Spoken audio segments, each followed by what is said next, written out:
Raise your hand if you ever had a childhood dream. Come on, don't be shy. When I was 10, I had a dream. My dream was to float high above the clouds. Now keep in mind, I was not a child of the 60s, so I actually needed to have a plane to get up there. So in other words, I wanted to become a pilot. So at the age of 22, I finally decided to visualize my dream. I drove down to Smart Aviation in Teterboro, New Jersey, and I started to take flight lessons. Now, it usually takes about, for most people, 40 hours to get their pilot's license. Not me. Oh no, not me. Me? It took 150. But seriously, I was a really good pilot. I just had two small minor problems. Takeoffs and landings. That's about it. Otherwise, I was brilliant.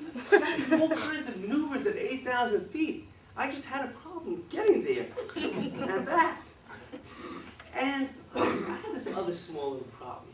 You see, when it came to landings, instead of finding runways, I tended to find highways. Small problem. And I had all kinds of instructors. I actually had, in fact, 17 instructors.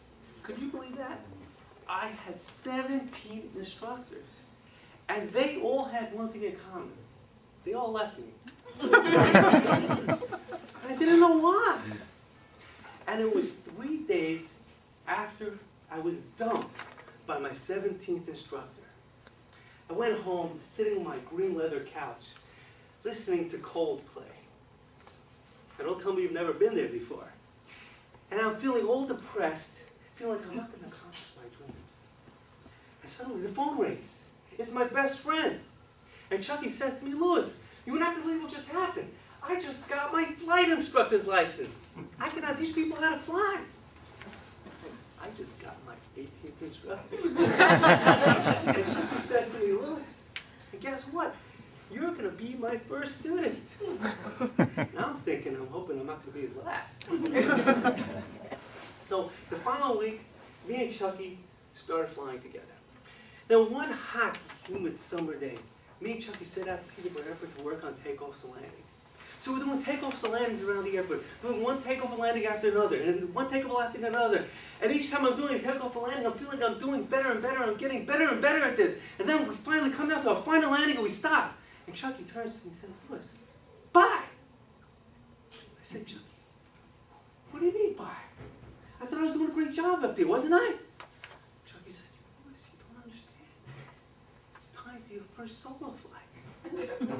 Now, first solo flight is when you have to go up on your own. Hit me like a brick. I said, "Chucky, not you!" And Chucky said to me, "Louis, no more but. You get in that plane, you get up on your own, you take off. You're ready." And he was gone. And here I am, sitting in the plane, thinking to myself, should I give up or should I go up? Should I give up? Should I go up? Should I give up? Should I go up? Should I give up? Should I go up? You know what I decided to do? I decided to give up. What is this? Flies for the birds. I jumped out of the plane. And then it hit me. The conversation that I had with my grandmother before she passed away.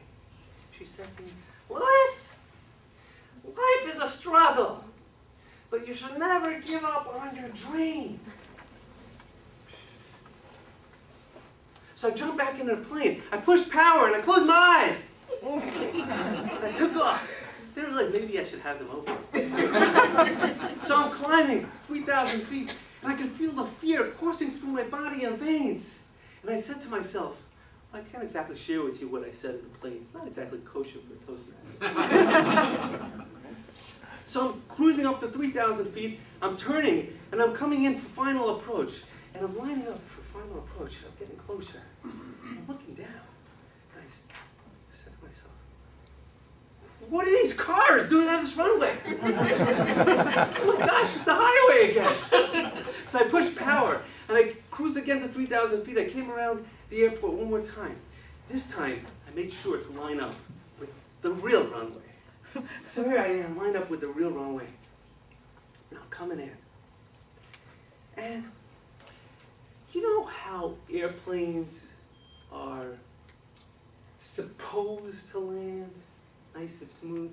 Well, that's not what I did.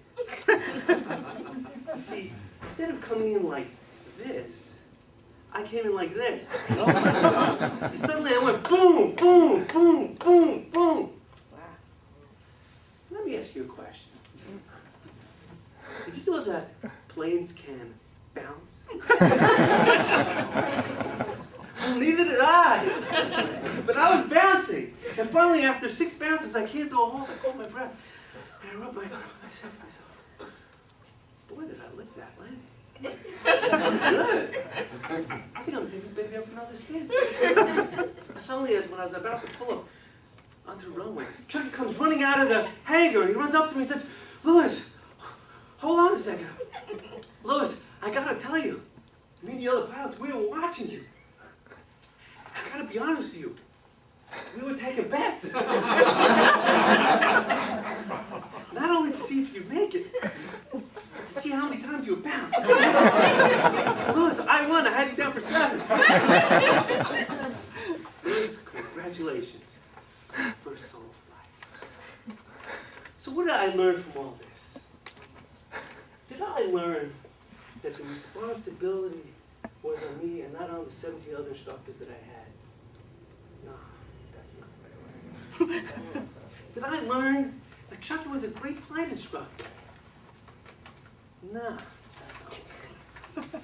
Did I learn that it takes patience and perseverance to accomplish your dreams and achieve great heights? No, that's not the right way. What I learned is far more important than that.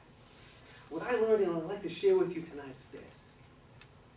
Planes can bounce.